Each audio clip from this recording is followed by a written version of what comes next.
अपने कामों के बिना पर वार्ड 54 के दिलों में राज करने वाले वार्ड 54 के तृणमूल उम्मीदवार अमीरुद्दीन बॉबी की अंतिम शान फतह, इलाके में खुशी का माहौल।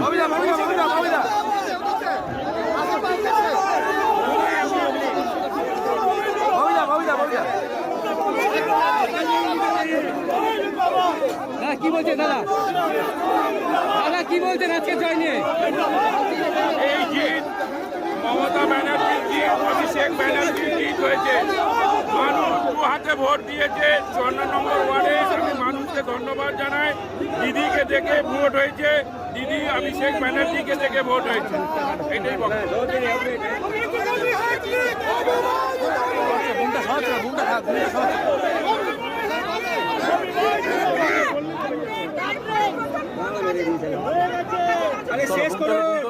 আরো দায়িত্ব বেড়ে গেল, আরো কাজ করতে হবে। টিএমসি পার্টি হাত মজবুত করতে হবে, জোড়াফুল নিশানে আর মজবুত করতে হবে।